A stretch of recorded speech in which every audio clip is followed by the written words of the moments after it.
말씀은 여호수아서 22장 1절에서 마지막 절까지의 말씀을 가지고 하나님의 나라를 세워가는 원칙이란 주제로 말씀을 나누려고 그럽니다. 이제 여호수아가 점점 끝나가게 되죠. 얼마나 하나님의 말씀이 귀에 좀 들어오셨는지 모르겠지만 저 말씀을 전하는 저도 굉장히 행복했던 시간이었던 것 같아요.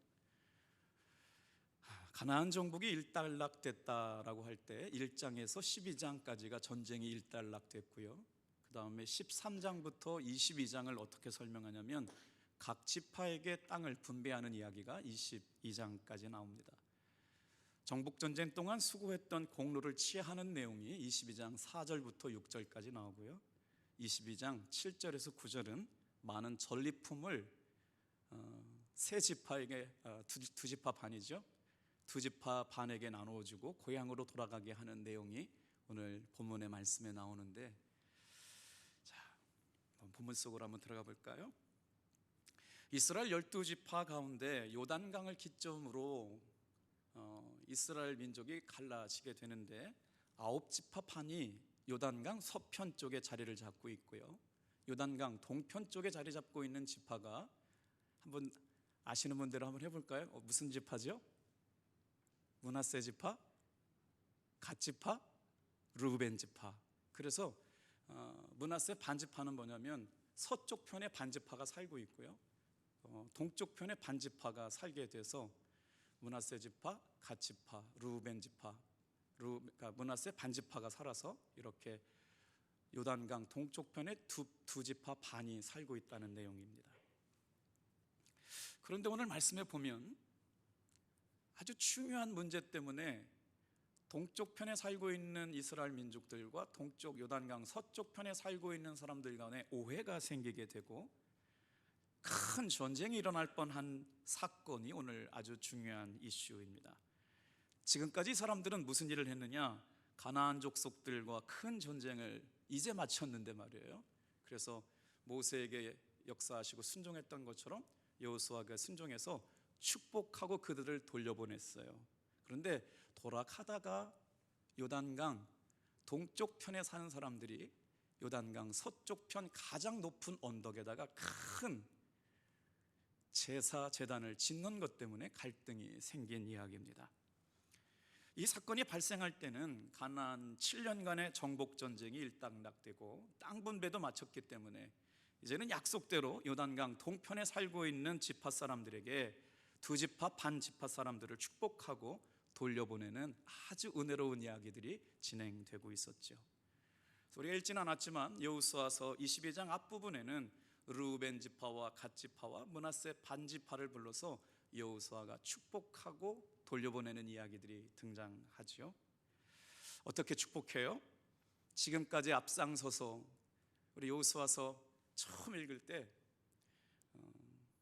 르우벤 지파, 갓 지파, 므낫세 반 지파처럼 가장 강력한 믿음의 선봉에 설 사람들이 누가 있느냐? 새벽기도 나와서 이 선봉에 서는 사람들이 되라. 그랬더니 진짜로 새벽에 와가지고 앞자리를 지키셨던 믿음의 속도원들이 있었어요. 그만큼 르우벤 지파와 갓 지파와 므낫세 반 지파는 용맹하고 앞장섰고 선봉에 섰던 사람들이었고요, 최선을 다해서 정복전쟁에서 헌신을 마다하지 않았습니다. 그렇기에 이제는 정복전쟁도 끝났고 땅 분배도 끝났기에 여호수아는 두 지파 반을 불러놓고 오히려 형제들에 앞서서 요단강을 건넜으며 앞장서서 싸웠고, 그렇기에 책임을 다해준 것에 대한 감사가 고백되어지죠. 참 여러분, 오늘 말씀을 읽으면서 참 따뜻해져요. 담임 목사의 목회 비전을 목회 철학이라고 그러잖아요. 그 목회 철학은 강단에서 스프릿이 되어가지고 흘러갑니다. 누구에게 감동되어야 할까요? 교회를 영향력을 가지고 있는 장로님들이 담임 목사의 목회 철학과 비전에 감동되죠. 그 비전이 어디로 흘러가요?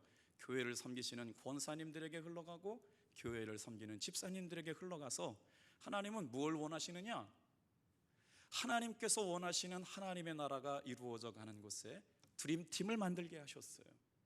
동역자로 불러주셨어요. 오늘 이 밤에 나와 있는 여러분들, 정말 우리 탑동교회 보석같이 귀한 분들일 뿐만 아니라 하나님의 나라와 하나님의 영광을 위하여 담임 목사를 돕고 함께 동역할 여러분 하나님 나라의 드림팀을 이루어가는 동역자로 불러주셨음을 믿으시길 바랍니다. 그렇기 때문에 늘 함께 비전을 나누고 꿈을 꾸게 되는 것이죠. 그러면서 여호수아가 생명건 전쟁에서 승리했던 르우벤, 갓지파, 므낫세, 밧지파에게 뭐라고 그래요? 감사하고요, 축복하고요, 격려하고요, 위로합니다. 우리 탑동교회가 성숙한 교회가 되고 건강한 교회가 되려면 어떻게 해야 되느냐? 한 해를 참 부지런히 열심히 살았어요. 보이지 않는 곳에서 참 열심히 살았잖아요. 그러면서 어떻게 해요? 오늘 여호수아서 22장 말씀처럼 감사하다고 고백하고 고맙다고 응원해주고 덕분이라고 얘기하면서 그들이 더 마음껏 춤추며 일하고 사역할 수 있는 분위기가, 영적 분위기가 만들어져가는 귀한 시간들 되기를 축복합니다. 목사와 같은 목자의 심정을 가지고 섬김의 스피릿을 가지고 영혼을 사랑하고 섬기면서 하나님의 사람들을 세워가는 집사님, 권사님, 장로님들이 계실 때마다 우리 교회는 더 견고하게 세워지게 될 줄 믿습니다. 자, 그러면서 드림팀이 돼서 생명줄이 흘러가고 축복의 물줄기가 흘러가는데 장로님들이 뭐가 돼요? 마디가 돼요. 권사님, 집사님들이 뭐가 돼요? 심줄이 되는 거예요. 장로님 한 분 한 분이 교회의 보아스와 약인처럼 기둥이 되고 말이에요. 마디가 되고요. 그 힘이 뻗어져 나갈 수 있는 줄기가 바로 되는 사람들이 누구냐? 우리 권사님들, 집사님들, 성도님들이 되어야 될 줄로 믿습니다.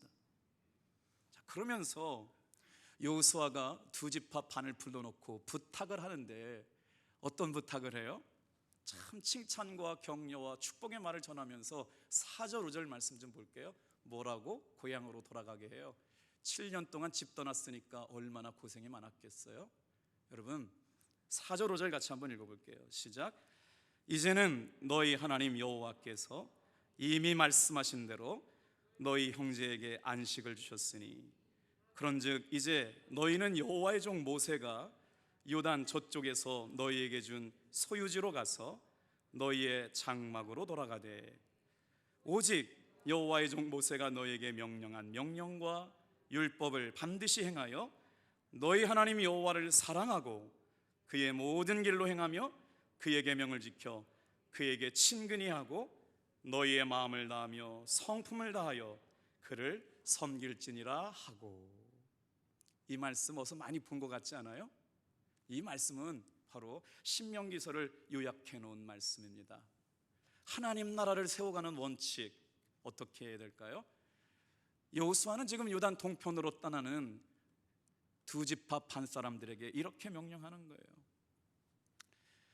하나님의 말씀을 온전히 순종하며 사십시오. 하나님을 사랑하며 사십시오. 하나님의 법을 지키며 사십시오. 그것이 복이 되는 일입니다. 그렇게 격려하고 축복하는 것이 반드시 행해야 될 거예요. 친근히 하나님을 지키고 마음을 다하고 성품을 다하여서 하나님을 예배하는 삶을 살아라. 그런데 고마운 것은 그냥 돌려보내주고 두지 않고 뭘 싸주느냐? 형제들에게 그냥 돌려보내지 않았어요.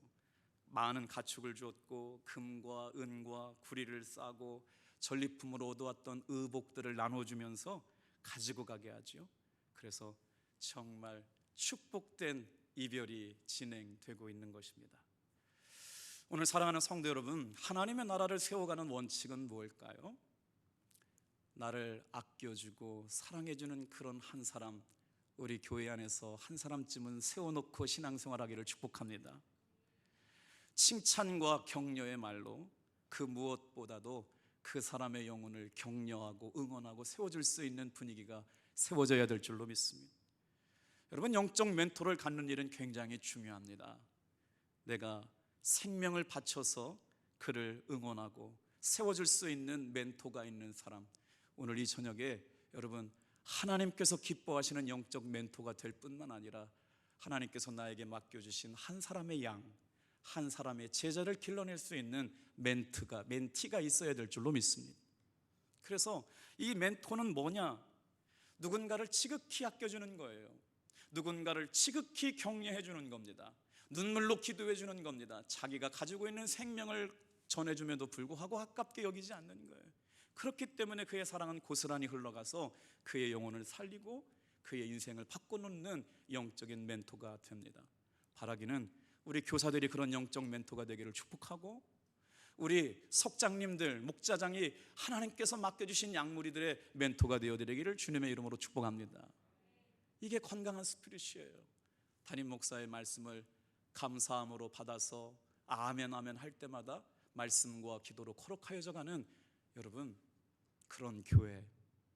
오늘 여러분 교회에서 한 교회에 등록을 하고 신앙생활한다는 건 뭐냐면요, 내가 바른 길로 갈 때는 격려하고 칭찬하지만 잘못된 길로 갈 때는 따끔한 말씀으로 가르치고 훈계할 수 있는 영적 목자를 갖는 겁니다. 오늘 이 시간에 우리가 하나님 앞에 세워주신 영적 멘토들이 세워지고 하나님께서 맡겨주신 내가 양육해야 될 한 양과 한 제자가 길러지는 속회 교사들, 목자들 되기를 축복합니다. 나를 격려해주고 세워주는 그런 생명의 공급자가 되어주는 목자가 있어야 합니다. 내게 쓴소리 해줄 수 있는 목자가 있어야 내가 잘못된 길에 빠져 있을 때 말씀으로 바른 길로 세워줄 수가 있죠. 내게서 생명의 스프릿이 흘러가서 그 영혼을 살리고 그 영혼이 바른 길로 갈 수 있는 아름다운 생명 공동체, 주님이 세워가시는 아름다운 교회가 될 줄로 믿습니다. 자, 이제 10절 12절 말씀 좀 읽어볼까요? 그렇게 축복하며 헤어졌던 요단강 서쪽 9지파 반 사람들과 요단강 동쪽 편 2지파 반 사람들의 큰 오해가 생기는데, 자, 어떤 일이 있었는지 10절, 11절, 12절 같이 한번 읽어볼까요? 시작. 르우벤 자손과 므낫세 반 지파가 가나안 땅 요단 언덕가에 이르러 거기서 요단가에 제단을 쌓았는데 보기에 큰 제단이었더라. 이스라엘 자손이 들은즉 이르기를 르우벤 자손과 갓 자손과 므낫세 반 지파가 가나안 땅의 맨 앞쪽 요단 언덕가 이스라엘 자손에게 속한 쪽에 제단을 쌓았다 하는지라. 이스라엘 자손이 이를 듣자 곧 이스라엘 자손의 온 회중이 실로에 모여서 그들과 싸우러 가려 하니라. 아니, 지금 축복하고 격려하고 전리품을 나누고 하나님 사랑해라, 말씀에 순종해라, 하나님 앞에 온전히 전심을 다해서 살아라라고 격려하고 헤어졌는데 잉크도 몇 줄 마르지 않았는데 지금 뭐래요? 실로에 모여서 가나안 동편에 살고 있는 사람들이 서쪽 편 가장 가까운 서쪽 언덕 큰 산 위에다가 제단을 만들었다라고 하는 거예요. 이게 무슨 일이에요? 그래서 요단강 서쪽 편에 있는 사람들이 오해를 해가지고요 실로에 모였어요. 실로에 모여가지고 요단강 동쪽 편에 있는 사람들을 가만두면 안 되겠다, 전쟁하러 가자고 얘기하고 있는 일이 벌어진 겁니다. 자, 이스라엘 사람들이 생각할 때 2지파 반 사람들이 하나님의 율법을 어기고 하나님께서 정한 곳이 아닌 곳에서 예배드리려고 한다라고 하는 우상숭배라고 여기는 일들이 생긴 거예요. 율법에는요 하나님께서 정한 곳에서 예배를 드리라고 말씀하셨기 때문에 하나님께서 정하시지 않은 곳에서 예배를 드리는 건 아주 위험한 일이었어요. 왜요? 신명기 12장 5절 말씀을 볼게요. 하나님께서 정하시지 않은 곳에서 예배를 드리다가 어떤 일이 있었느냐? 한번 성경 띄워주세요. 오직 너희 하나님 여호와께서 자기의 이름을 두시려고 너희의 모든 지파 중에서 택하신 곳인 그곳을 그 계실 곳으로 찾아 나아가서 너희의 번제와 너희의 제물과 너희의 11조와 너희 손의 거제와 너희의 소원제와 낙헌 예물과 너희 소와 양의 처음 난 것들을 너희는 그리로 가져다가 드리고. 그러니까 하나님께서 제사하게 허락하신 것은 뭐냐면 하나님의 이름을 두시려고 선택한 곳에서만 예배를 드려야 되는데 요단강 동편에 있는 곳은 하나님께서 허락하신 것이 아니에요. 그러니까 다른 불로 제사를 하다가 큰일 날 일들, 그것은 이스라엘 요단강 동편의 사람들의 문제만이 아니고 이스라엘 민족이 하나님 앞에 큰 죄악으로 여겨지는 일이었기 때문에 그렇습니다. 레위기 17장 8절 9절 너는 또 그들에게 이르라. 이스라엘 집 사람이나 그들 중에 거류하는 거류민이 번제나 제물을 드리되 회막문으로 가져다가 여호와께 드리지 아니하면 그는 백성 중에서 끊쳐지리라. 그러니까 하나님께서 허락하시지 않은 장소에서 번제나 하나님 앞에 제사를 드리는 건 백성 중에서 끊쳐질 만한 위기의 큰 사안이라는 것이죠. 그래서 오늘 말씀을 계속 들여다보면 이 제단을 쌓는 것을 요단강 서쪽 편의 사람들은 어떻게 이해했느냐? 하나님 앞에 우상 숭배로 여긴 거예요. 하나님을 거역하는 얘기로 여긴 거예요. 그러니까 그들이 우상 숭배하고 하나님을 거역하는 일로 인해서 요단강 서쪽 편에 사는 9지파 반 사람들도 큰 하나님의 진노하심을 받을 거라고 생각했기 때문에 빨리 올라가 가지고 그들에게 전쟁이라도 치러서 그 일을 못하게 막아야 되겠다 해서 소집 명령이 내리는데 누가 소집되느냐? 근데 참 다행인 것은 말이에요, 여호수아와 이스라엘 사람들이 두 지파 반을 오해해서 전쟁이 시작될 수 있었음에도 불구하고 전쟁을 하기 전에 진실을 파악하려고 조사단을 파견하는데, 자, 9지파 반이니까 9명에다가 반지파를 대표해서 10명, 그리고 제사장이었던 누구예요? 비느하스가 여호수아의 명령을 받아가지고 사절단으로 파견되어져 가서 조사를 하러 가는 거예요. 자, 이 비느하스가 제사장으로 뽑혔거든요. 이 비느하스가 누구냐면요, 하나님께서 사람을 뽑으실 때는요 정말 빈틈이 없으시더라고요. 오늘 여러분, 아무리 예배가 어려워도 하나님 앞에 예배를 귀하게 여기는 일이 왜 중요하느냐? 하나님은 자기의 이름을 두시려고 택한 곳에서 예배하는 사람들에게 만나주시고 임재하여 주실 줄로 믿습니다. 뿐만 아니라 비느하스라고 하는 제사장을 보낼 때 이 비느하스가 누구냐면 초대 제사장이었던 아론의 손자였어요. 두 번째 제사장이었던 엘르아살의 아들이었어요. 그러니까 이스라엘 민족의 세 번째 제사장으로서 비느하스가 천부장으로 구성된 지파 9지파 반의 사절단들을 이끌고 누구를 만나러 가요? 전쟁을 하기 전에 어떤 일이 있었는지를 조사하러 갑니다. 여기에 오늘 중요한 말씀의 의미가 담겨져 있어요. 우리 13절 같이 한번 읽어볼게요. 같이 읽습니다. 시작. 이스라엘 자손이 제사장 엘르아살의 아들 비느하스를 길르앗 땅으로 보내어 르우벤 자손과 갓 자손과 므낫세 반지파를 보게 하되. 14절도 읽을게요. 이스라엘 각 지파에서 한 지도자씩 10지도자들을 그와 함께 하게 하니 그들은 각기 그들의 조상들의 가문의 수령으로서 이스라엘 중에서 천부장이더라. 자, 이제 말씀을 설명해 볼게요. 우리가 인생을 살면서 어려운 일을 당할 때는 왜 어렵다고 그래요? 갈등 때문에 그렇잖아요. 교회 안에 여선교회에서도 갈등이 생기고 교사들끼리도 갈등이 생기고 찬양대에서도 그렇고 아주 사소한 갈등이 생기는데 하나님의 나라를 세워가는 원칙이 왜 이곳에서 발견되어지냐면, 잘 들어보세요. 갈등이 생각하기 전에, 갈등이 일어나서 감정을 다 상하기 전에 여호수아가 지금 누굴 보내요? 사절단을 보내요. 왜요? 사실과 진실을 구분해서 오라는 겁니다. 우리를 속상하게 만드는 일은 뭐냐면요, 사실인지 진실인지를 구분하지 못할 때 생깁니다. 구성된 대표단 11명이 파견되어서 어떤 일을 하라고요? 자초지정을 알아보라는 거예요. 도대체 왜 저들이 그곳에다가 그렇게 큰 제단을 쌓았는지 조사하고 오라고 명령한 거예요. 오해가 생기고 갈등이 생기기 전에 최우선적으로 해야 될 일은 뭐냐? 흥분하기보다 진실을 파악하는 일을 먼저 하시기를 축복합니다. 자, 왜 그런 일이 생겼는지, 왜 그렇게 행동을 했는지 진실을 알아보지도 않고 오해하다가 큰 일을 그르치게 될 때가 참 많다는 것이죠. 그래서 오해하고 판단하는 것보다 진실을 알아보는 일이 그리스도인들에게는 먼저 선행되어야 할 신앙의 덕목인 줄로 믿습니다. 그래서 설명을 좀 드려보면, 사실과 진실은 달라요. 잘 따라오셔 보세요. 사실보다 더 중요한 게 진실이라고 믿으시면 아멘.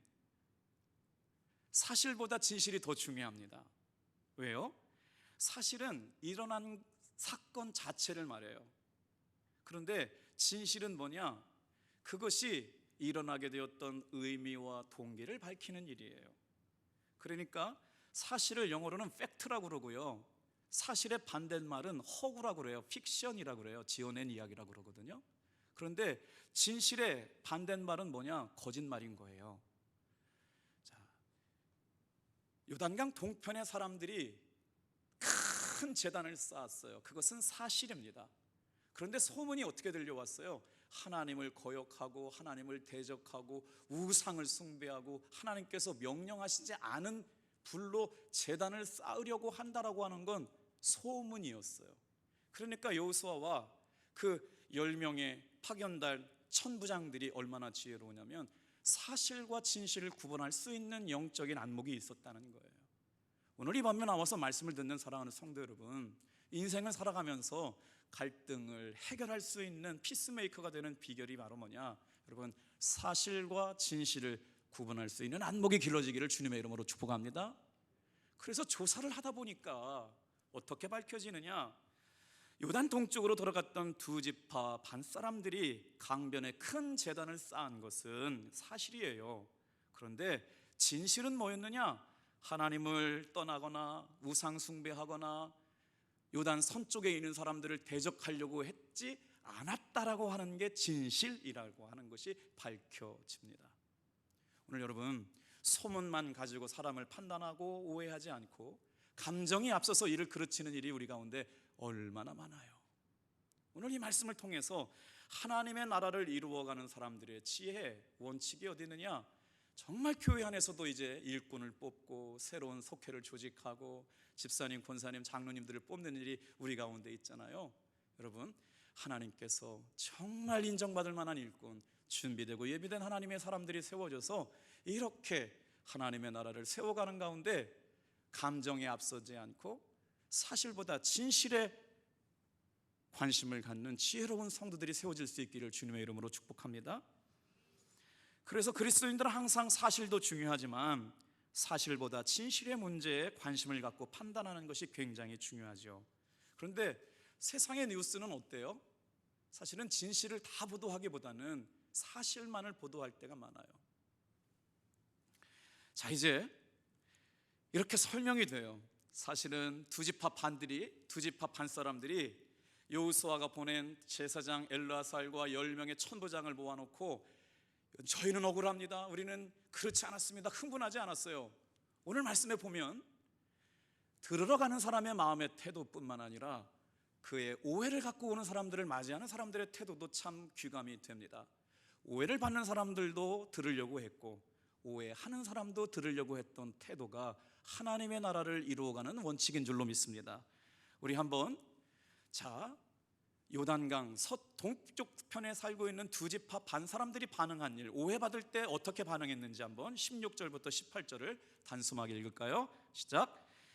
여호와의 온 회중이 말하기를 너희가 어찌하여 이스라엘 하나님께 범죄하여 오늘 여호와를 따르는 데서 돌아서서 너희를 위하여 제단을 쌓아 너희가 오늘 여호와께 거역하고자 하느냐? 불의 죄악으로 여호와의 회중에 오늘까지 우리가 그 죄에서 정결함을 받지 못하였거늘 그 죄악이 우리에게 부족하여서 오늘 너희가 돌이켜 여호와를 따르지 아니하려고 하느냐? 너희가 오늘 여호와를 배역하면 내일은 그가 이스라엘 온 회중에 진노하시리라. 찾아온 이유가 이것 때문이었어요. 자, 비느하스와 10명의 천부장들이 와서 오해를 풀기 왔습니다. 그리고 와서 여러분 갈등을 최소화하는 것이 있어요. 오늘 말씀에 보면 빙글빙글 돌려가지고 얘기하지 않습니다. 핵심을 정확하게 짚었어요. 너희들이 제단을 크게 쌓은 것 때문에 9지파 반 사람들이 걱정하고 있고 우상숭배가 될까봐, 하나님을 거역할까봐, 불순종하고 음란할까봐 그것 때문에 걱정해서 왔다. 단도직입적으로 얘기하는 거예요. 오늘 우리 사랑하는 성도 여러분, 예수 믿는 사람들이 참 약해가지고 문제를 빙빙빙빙 돌려가지고 어려울 때가 많아요. 여러분, 하나님이 주시는 용기 앞에 단도직입적으로 말하게 될 때, 문제를 짚어서 핵심으로 말하게 될 때 갈등을 오히려 줄이게 될 줄로 믿습니다. 그래서 묻잖아요. 왜 제단을 쌓은 거냐? 왜 하나님을 거역하려고 한 거야? 그랬더니 요단의 동쪽, 참 그 다음 말씀도 더 은혜로워요. 뭐라고 그러냐면, 자 22장까지가 땅 분배가 다 끝났잖아요. 그런데 요단강 서편에 있는 사람들이 뭐라고 얘기하냐면, 너희들이 살고 있는 땅이 더러워졌거나 좋지 않아서 만약에 거기다가 큰 제단을 쌓았더라면 뭐라고 얘기해요? 다시 하나님께서 주신 자기들의 땅을 나누어 줄 테니 돌아와서 예배할 곳을 만들자, 이런 얘기가 19절 20절에 나와요. 같이 한번 또 읽어볼게요. 시작. 그런데 너희의 소유주가 만일 깨끗하지 아니하거든 여호와의 성막이 있는 여호와의 소유지로 건너와 우리 중에서 소유를 나누어 가질 것이니라. 오직 우리 하나님 여호와의 제단 외에는 다른 제단을 쌓음으로 여호와를 거역하지 말며 우리에게도 거역하지 말라. 세라의 아들이 아간이 온전히 바친 물건에 대하여 범죄함으로 이스라엘 온 회중의 진노가 임하지 아니하였느냐? 그의 죄악으로 멸망한 자가 그 한 사람만이 아니었다. 그러니까 요단강 동편에 살고 있는 두 지파 반 사람들이 하나님이 허락하시지 않은 제단을 쌓는 건 뭐예요? 하나님을 거역하는 일이고요, 민족을 배신하는 일이에요. 그래서 여기 중요한 단어가 나오거든요. 바쳐진 물건. 그러면서 요단강 동쪽 땅에서 요단강 서쪽으로 향하여 있는 가장 높은 곳에 제단을 쌓은 일이 두 가지로 문제가 된다는 비유를 들어요. 어떤 비유예요? 하나, 몇 절이죠? 부올, 바알 부올의 사건. 그러니까 요단강 동쪽 편에 사는 두 지파 반 사람들이 제단을 쌓은 것은 마치 어떤 일과 같다는 거예요? 바알 부올의 사건과 같다. 그리고 최근에 일어난 사건이 뭐였어요? 바쳐진 제물, 헤렘. 언제 일어났죠? 자, 여리고성은 하나님 앞에 바쳐진 제물이었기에 거기에 전리품은 다 하나님께 바쳐져야 되는데 지금 누가요? 세라의 아들 아간이 그것을 훔쳤어요. 여러분, 11조는 절대로 손대면 안 되는 겁니다. 왜냐하면 11조는 온전히 바쳐진 하나님의 것이에요. 하나님께 바쳐진 것을 내 지갑에 갖다 놓고 내 저축 통장에 갖다 놓은 건 뭐냐면 바쳐진 헤렘을 내 집에 갖고 오는 거예요. 그래서 어떻게 해요? 하나님이 내 지갑을 성별하실 수밖에 없어요. 다 가져가실 수밖에 없는 거예요. 이게 바로 성별, 하나님께서 성물로 구별하신 11조는 온전히 바쳐진 여리고 성의 제물을 훔친 아간의 범죄가 바로 요단강 동편에 있는 사람들이 하나님 앞에 제단을 쌓은 사건이다 라고 요단강 서쪽 편에 살고 있는 사람들이 오해하게 된 거예요. 그러니까 빨리 가가지고 이렇게 무시무시한 일들은 막아야 된다고 생각해서 실로에 모여가지고 전쟁하자고 그러잖아요. 자, 이렇게 심각한 일들이, 자, 비느하스가 두 사건을 언급해요. 이 사건이 언제 나오느냐? 민수기 25장에 나오는 이야기예요. 설명해 드려 볼게요. 바알 부올 사건. 지금 비느하스가 두 사건을 비유하고 있는데 바알 부올 사건이라고 하는 게 민수기 25장에 나오는데 무슨 사건이냐면 이스라엘 남자들이 시딤이라고 하는 곳에 가서 우상 숭배를 해요. 우상 숭배한 것도 모자라서 그 땅에 살고 있는 모압 여인들과 음란한 일들을 벌이게 됩니다. 그래서 하나님께서 진노하셨어요. 가만 놔버려 둘 수 없었어요. 이렇게 하나님께서 사랑하시는 이스라엘 민족이 시딤이라고 하는 곳에 가서 우상 숭배한 것도 받아들일 수가 없는데 음란한 여인들과 함께 문란한 생활을 했던 것들을 하나님이 화가 나셔가지고 한 번 진노하셨는데 몇 명이 죽느냐? 이스라엘 백성들이 그날 밤에 재앙이 내려가지고 연병이 돌아요. 이스라엘 회중 가운데 연병이 돌아가지고 24,000명이 그 자리에서 죽는 일이 바로 바알 부올 사건이라는 거예요. 자, 그 현장에 비느하스가 있었어요. 그 바알 부올 사건 때문에 비느하스도 얼마나 자기 민족에게 큰 어려움을 가져온 하나님의 무시무시한 재앙이 내린 사건을 알고 있었기 때문에 혹시라도 요단강 동편에 있는 두 지파 반 사람들이 하나님 앞에 그런 범죄를 범하게 되면 요단강 서쪽에 있는 9지파 반 사람들에게도 그런 문제가 생기기 때문에 빨리 가서 알아봐야 되죠. 자, 이번 두 번째로 얘기했던 것이 바로 최근에 있었던 한 사건인데, 세라의 아들 아간. 자, 20절 한번 읽어볼게요. 자, 같이 읽겠습니다. 시작. 세라의 아들 아간이 온전히 바친 물건에 대하여 범죄함으로 이스라엘 온 회중의 진노가 임하지 아니하였느냐. 그의 죄악으로 멸망한 자가 그 한 사람만이 아니었다. 온 회중에 하나님의 진노가 임했어요. 온전히 바쳐진 물건, 시날산의 외투와 황금을 숨겼잖아요. 그것 때문에 이렇게 하나님께서 정하신 곳이 아닌 다른 곳에 제사를 드리는 것이 이렇게 위험한 사건이라고 하는 걸 알고 있었기 때문에 서둘러서 11명의 사절단들을 요단강 동편 사람들에게 보낸 거예요. 자, 이 사건에 대한 요단강 동편 사람들이 이런 오해를 가지고 찾아오는 사람들에 대한 반응을 좀 볼게요. 어떻게 반응하느냐? 21절, 21절, 23절 같이 한번 읽겠습니다. 시작. 르우벤 자손과 갓 자손과 므낫세 반지파가 전능하신 자 하나님 여호와, 전능하신 자 하나님 여호와께서 하시나니 이스라엘도 장차하리라. 이 일이 만일 여호와를 거역함이거나 범죄악이거든 주께서는 오늘 우리를 구원하지 마시옵소서. 우리가 제단을 쌓은 것이 돌이켜 여호와를 따르지 아니하려 함이거나 또는 그 위에 번제나 소제를 드리려 함이거나 또는 화목제물을 드리려 함이거든 여호와께서 친히 별하여 주옵소서. 오늘 요단강 서쪽 편에 살고 있는 사람들, 두 지파 반 사람들이 오해를 가지고 큰 전쟁도 불사하겠다는 마음을 갖고 온 사람들에게 자, 어떻게 설명하느냐? 여러분, 여기에 중요한 하나님의 나라를 세워가는 원칙이 있어요.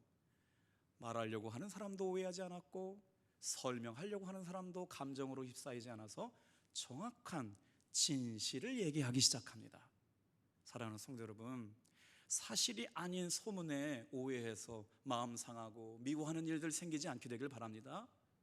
그래서 지금 뭐라고 그러는 거예요? 진실을 얘기하고 있는 거예요. 단도직입적으로 왜 그렇게 했느냐? 그랬더니 사실은 이것입니다. 그래서 설명한 거예요. 뭐라고요? 그러면서요, 이 사람들이 굉장히 중요한 이름을 부릅니다. 적어보세요. 전능하신 하나님. 뭐예요? 엘 하나님이에요. 전능하신 하나님. 자, 하나님, 그들이 부를 때 하나님 그러면 어떤 이름이냐? 엘 하나님이고요. 또 하나님 부를 때 무슨 하나님이냐? 엘로힘 하나님이에요. 여호와. 그러니까 이 한 구절에 하나님의 이름을 부를 수 있도록 허락하신 이름 세 가지 이름이 등장해요. 어떻게 해요? 엘 하나님, 엘로힘 하나님, 여호와 하나님. 그것은 뭐냐면 요단강 기점으로 서쪽 편에 살고 있었던 사람들이 부르는 하나님과 우리가 부르고 있는 하나님이 다르지 않다, 동일하다, 우리는 변절하지 않았다, 그런 말인 거예요. 오늘 이 시간도 마찬가지예요. 사랑하는 성도 여러분, 오해하거나 서운하거나 섭섭한 마음이 드는데 우리가 오늘 여기서 예배드리는 사람들은 다 같이 살아계신 하나님, 전능하신 여호와, 우리 아버지 하나님, 끝까지 동행하시는 여호와 하나님을 함께 부르고 있는 줄로 믿습니다. 그렇기 때문에 우리는 하나님 안에서 하나인 거예요. 그 다음에 이 사람들이 자기들의 형편을 설명하죠.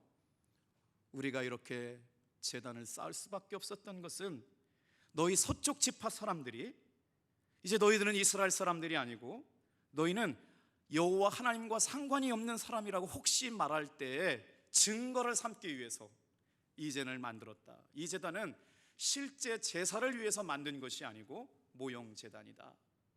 보라, 우리도 하나님 여호와를 섬기는 백성인데 일은 누가 하시느냐? 하나님이 하신다. 자, 오늘 여러분, 오해를 받을 때 어떻게 반응해야 되는지를 말씀하고 있는 두 지파 반 사람들의 태도를 좀 한번 보세요. 다 같이 한번 따라해 주실래요? 감정적으로 대응하지 않았다.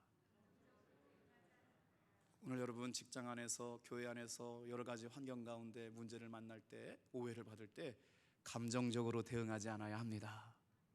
훈련이 필요해요. 내공이 필요해요. 자, 그러면서 뭐라고 얘기해요? 이것이 진실이라고 하는 걸 누가 아세요? 하나님이 아신다는 거예요.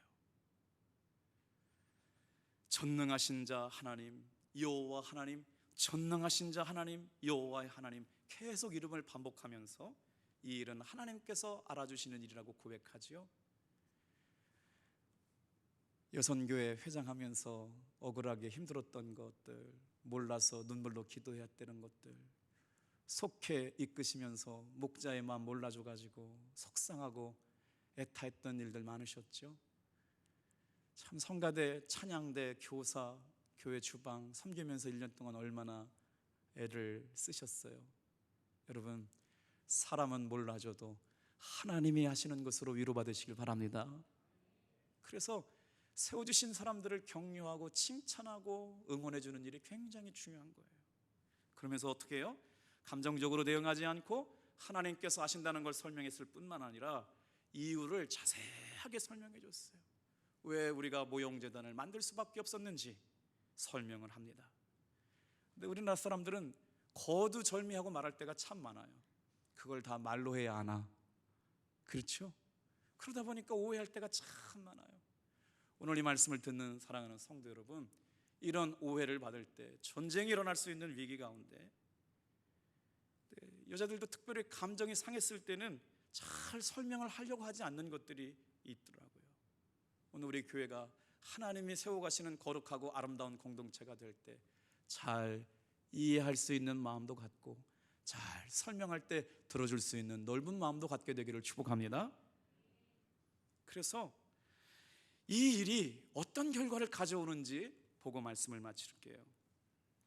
오해에서 시작된 일이 이해하게 되었고요, 갈등으로 치닫아서 전쟁으로 갈 수 있는 일들이 잘 풀려가지고 상대방의 입장에서 역지사지의 상황을 이해하기 시작했다는 거예요. 그럴 수도 있었겠다. 그러면서 어떻게 반응하느냐? 요단강 동편 두 지파 반 사람들은 지금 자신들을 오해하고 찾아온 사람들에게 그들이 무엇을 걱정하고 찾아왔는지를 알았어요. 왜 전쟁까지 하려고 그렇게 무시무시한 생각들을 가지고 왔는지를 잘 들었고요, 비느하스와 10명의 천부장들도 이 사람들이 왜 그렇게 큰 재단을 쌓았는지, 그들이 지금 뭘 걱정하고 있고 뭘 두려워하는지를 잘 들었답니다. 그러니까 어떻게 되겠어요? 갈등이 해결됐죠. 올 한 해, 오늘 이 말씀 듣고 이제 마지막 한 달 남기셨는데 상대방의 입장에서 낮은 자리에서 언더스탠드 할 수 있는 여러분 되기를 축복합니다. 이해하다라는 말이 언더스탠드인데요, 겸손하게 내려앉아서 듣는 것이 언더스탠드, 이해입니다. 우리 교회 안에 모든 사랑하는 성도들이 하나님 나라를 세워가는 귀한 원칙 가운데 내려앉아서 겸손하게 들을 수 있는 믿음의 종들 되기를 바랍니다. 그리고 나서 이 사람들이 보고를 해요. 어떻게 보고하느냐? 아주 신나게 보고하는 내용이 30절부터 33절까지 나옵니다. 조금 길지만, 자, 어떻게 해피엔딩 했는지를 보여주는 구절이기 때문에 같이 한번 읽어볼까요? 시작. 제사장 비느하스와 그와 함께한 회중의 지도자들, 곧 이스라엘 천천의 수령들이 르우벤과 갓 자손과 므낫세 자손의 말을 듣고 좋게 여긴지라. 제사장 엘르아살의 아들 비느하스가 르우벤 자손과 갓 자손과 므낫세 자손에게 이르되, 우리가 오늘 여호와께서 우리 중에 계신 줄을 아노니 이는 너희가 이 죄를 여호와께 범하지 아니하였습니다. 너희가 이제 이스라엘 자손을 여호와의 손에서 건져내었느니라 하고, 제사장 엘르아살의 아들 비느하스와 지도자들이 르우벤 자손과 갓 자손을 떠나 길르앗 땅에서 가나안 땅 이스라엘 자손에게로 돌아와 그들에게 보고하매 그 일이 이스라엘 자손을 즐겁게 한지라. 이스라엘 자손이 하나님을 찬송하고 르우벤 갓 자손이 거주하는 땅에서 가서 싸워 그것을 멸하자는 말을 다시는 하지 아니하였더라. 이해가 되셨으면 아멘. 그래요. 세상에 오해로 시작해서 전쟁까지 치달을 수 있던 상황에서 지혜로운 지도자들과 섬기는 천부장들 10명과 제사장 비느하스가 전쟁의 위기를 맡겨놓고 뭐라 그래요? 우리가 여호와께서 너희 하나님이 계신 줄을 보았다. 사랑하는 탑동교회 성도 여러분, 우리 교회 안에 갈등이 해결되어지고 주님이 기뻐하시는 일에 관심 가져지고 주님의 나라를 세워가는 가운데 우리 가운데 하나님이 역사하시는 것을 보게 되게 될 줄로 믿습니다. 그랬더니 이 일이 너무나도 해결이 잘 되어서 뭐라 그래요? 너희가 여호와께 범죄하지 않은 것을 내가 알았다. 우리가 알았다. 그래서 어떻게 해요? 이 일이 이스라엘 자손을 즐겁게 하는 일이다. 사랑하는 성도 여러분, 여러분이 속한 곳에서 평화를 만들고 화평케 하는 일로 인하여 하나님을 즐겁게 할 뿐 아니라 성도를 즐겁게 하는 여러분 되기를 축복합니다. 사도 바울이 뭐라고 얘기했는 줄 아세요? 할 수 있거든 너희로서 모든 사람과 더불어 화목하라. 로마서 12장 18절. 할 수 있거든 너희로서는 모든 사람과 더불어 화목하라. 오늘 한 해를 마감하면서 여러분 속한 곳에서 일터에서 만나는 곳마다 여러분은 화평케 하고 화목을 도모하는 여러분 되기를 축복합니다. 예수님은 뭐라고 말씀하셨게요? 팔복의 가르침 속에서 화평케 하는 자는 복이 있나니 라고 뭐라고 말씀하셨어요? 마태복음 5장 9절. 다 같이 한번 따라해 볼게요. 시작. 화평하게 하는 자는 복이 있나니 그들이 하나님의 아들이라 일컬음을 받을 것이로. 아멘. 오늘 이 한 시간 들은 말씀을 통해서 주님 앞에 화평케 하고 또 갈등을 해결하는 귀한 성도님들 되기를 축복합니다. 기도하겠어요.